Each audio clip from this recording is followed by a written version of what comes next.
اللهم صل وسلم وبارك على نبينا محمد. وندخل في الوصفة على طول. اول حاجة هنحضر مع بعض وهي حشوة اللحمة المفرومة. هنعمل لحمة مفرومة متعصجة بالطريقة العادية التقليدية اللي بتخلي ريحة الصواني تقلب الدنيا من غير اي افتكاسات. على نص كيلو لحمة مفرومة ضربت في الكبة بصلاية كبيرة، وكمان حباية من الفلفل الرومي البارد، وثلاث فصوص من الثوم. لو حابة بقى تضيفي طعم سبايسي هتضيفي حباية من الفلفل الحار. حطيت معلقة كبيرة من السمنة ومعلقة كبيرة من الزيت على نار عالية، ونزلت بالخلطة بتاعتي. هشوح البصل بقى تشويحة حلوة جدا من غير ما ياخد اي لون، يعني بمجرد ما تطلع ريحة البصل هبدأ انزل باللحمة المفرومة بتاعتي. كمية اللحمة المفرومة نص كيلو. طبعا كمية اللحمة على حسب الرقاق اللي انت هتعمليه، ولو عندك بقى لحمة مفرومة بزيادة مثلا كيلو شوحيها كلها كده وعصجيها وحطيها في الفريزر، هتنفع لأي أكلة. بتوفر بصراحة في الوقت جامد جدا. انا النص كيلو كان على قد بالظبط كمية الرقاق بتاعتي. بدأت اشوح اللحمة بقى وافكها من بعض كده، وكل ده على نار عالية. انا مش عايزة اللحمة المفرومة تنزل المية بتاعتها. هبدأ انزل بقى بالتوابل في المرحلة دي. معلقة صغيرة من الملح، معلقة صغيرة من الفلفل الاسود، رشة كده خفيفة من القرفة بتدي طعم حلو جدا للحمة المفرومة، وكمان رشة من بهارات اللحمة، وحبة كده من الحبهان وورق اللورة المطحون. وابدأ اقلب بقى التوابل زي ما قلت لكم، كل ده على نار عالية. انا بحب احط التوابل في الاول كده مع اللحمة المفرومة عشان التوابل تاخد من الحرارة كده وتتحمص، واللحمة المفرومة تشرب كده من طعم التوابل وهي بتتشوح كلهم كده على بعض. بس كده مجرد ما اللحمة لونها بيتغير معايا وبتاخد غلوتين كده، مش عايزة اقرص عليها علشان تبقى جوسي معايا كده وطرية، يعني ما تنشفيهاش. كده اللحمة المفرومة بتاعتي جاهزة وزي الفل. في المرحلة دي بقى لو انت حابة تضيفي فلفل الوان، ضيفي فلفل الوان متقطع ايا كان مكعبات او شرايح. بس احنا عايزين نعمل بقى صينيه رقاق من بتاعه امهاتنا كده، ما كانوش بيحطوا فيها فلفل الوان ولا اي افتكاسات من الكلام ده. هو كده تعصيج اللحمه المفرومه زي الفل. تعالوا بقى نبدا في الصينيه اللي هنجهز فيها الرقاق بتاعنا. انا عندي هنا بايركس مدور، طبعا تقدري تستخدمي صينيه ألمونيوم بتبقى حلوه جدا جدا للرقاق، بس للاسف ما كانتش متوفره عندي. هبدأ بقى أغلفها بالسمنة. أنا مسيحة شوية سمنة كده في طبق، وممكن طبعا بدل السمنة زبدة علشان خاطر هنشتغل بيها في الرقاق. دهنت بقى طبقة حلوة كده من السمنة. نبدأ بقى في تجهيز الرقاق. أول حاجة معايا شوربة بقى تكون دسمة كده ومتبلاها بالملح والفلفل، مظبطة كده الحدق بتاعها.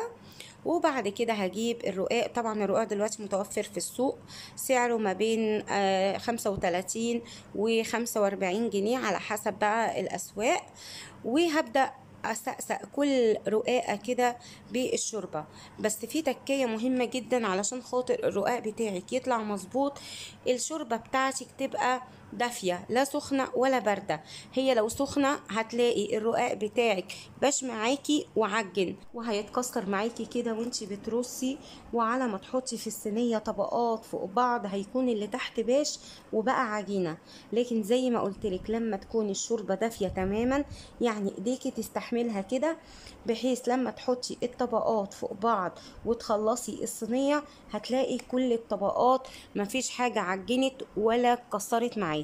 وزي ما قلتلك الشوربة كل ما كانت دسمة بتدي طعم حلو جدا للرقاق. لو مش دسمة حطي معلقة من السمنة على الشوربة. كده انا رصيت اول طبقة من الرقاق ودهنتها من السمنة كده خفيف بالفرشة بتاعتي، وهبدأ ارص الطبقة التانية من الرقاق. وزي ما انتوا شايفين وانا بس الرقاق بتاعي لا بيعجن ولا بيتكسر ولا اي حاجة. انا عندي هنا الرقاق بتاعي كان حجمه صغير شوية، يعني مش على قد البايركس بالظبط اللي انا شغالة فيه، بس مفيش مشكلة خالص. حتى لو مش على قد البايركس او قد الصينية اللي انت شغالة فيه بتقدري كده ترصيه وبتسويه، فبيطلع في الاخر كله مقاس واحد كده وطبقة واحدة، مفيش اي مشكلة. رصيت كده الطبقة اللي تحت والكمية المناسبة للرقاق بتكون 8 رقاقات، 4 من تحت و4 من فوق. فأنا هنا رصيت 4 رقاقات كده من تحت، بس طبعا أنا رصيت أزيد لأن الرقاقة بتاعتي صغيرة، بس ظبطتها كأني حاطة 4 رقاقات مقاسهم بحجم البايركس اللي أنا شغالة فيه بالظبط. ونزلت بقى باللحمة المفرومة المعصجة بتاعتي، وبدأت اضغط عليها كده كويس جدا بايدي. ليه بقى؟ علشان انا كده بثبتها مش هتقع منك خالص. تعالوا بقى ظبطنا اللحمة المفرومة بتاعتنا، نعمل الطبقة الاخيرة بتاعت الرقاق اللي فوق، وبنفس الخطوات اللي مشينا عليها هنظبط كده الرقاق بتاعنا بالشوربة، ونبدأ ان احنا نرص. لو لقيتي الشوربه بتاعتك بردت دفيها شويه صغيره، بس طبعا زي ما قلتلك اوعي تغليها. شايفين بقى الرقاق وجماله؟ حاجه كده في منتهى الجمال. ظبطت كده صينيه الرقاق بتاعتي بقت خطيره. هعمل ايه بقى؟ هنزل بمعلقه كده من الشوربه، معلقه صغيره من الشوربه، وبعد كده هدهن الطبقه اللي فوق كده بحبه من السمنه كده، مش كتيره، تلميعه كده خفيفه. وابدأ بقى ادخل الصينية بتاعتي الفرن علشان خاطر نسويها. في طريقتين للتسوية وزي ما تحبي. الطريقة الاولى بتاعت مامتي ومامتك، اللي هي ايه؟ هنحط طبعا هنكون مشغلين الفرن قبلها ب10 دقايق كده، يعني هتدخل في فرن سخن. هتحطي الصينية على الصاج المباشر للنار في الفرن، واول ما بتاخد طبقة كده كريسبي من تحت ولون ذهبي، بتجيبي صينية وبتقلبيها على الوش التاني، وبرضو بتدخليها على نفس الصاج المباشر للنار في الفرن علشان خاطر الوش التاني ياخد لون ذهبي وكريسبي. الطريقة التانية هتحطيها على الرف الاوسط على الشبكة في الفرن من غير ما تقلبيها ولا اي حاجة. بمجرد ما تشوفي الطبقة اللي تحت استوت وخدت لون كريسبي وذهبي كده زي ما انتوا شايفين، بتشغلي الشواية على الطبقة اللي فوق عشان تاخد نفس اللون. اول ما بتطلع من الفرن بندهنها كده دهنة خفيفة من السمنة. بصوا خطيرة ازاي، مقرمشة وكريسبي ومورقة وطرية كده من جوه، واللحمة فيها في منتهى الجمال. حاجة كده خطيرة. يا رب تكون عجبتكم، جربوها بالطريقة دي، حلوة جدا جدا زي ما انتوا شايفين. مش عايزة اقول لكم بقى، اول ما طلعت الصينية دي اتنسفت نسف من جمالها وحلاوتها. مش شايفين اللحمة ثابتة ازاي، والرقاق بتاعي مورق ازاي وكريسبي من بره ومقرمش.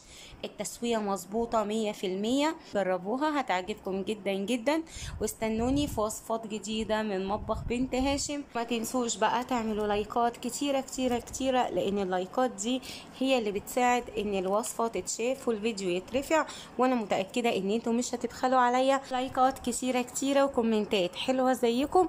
اسيبكم في حفظ الله ورعايته، والسلام عليكم.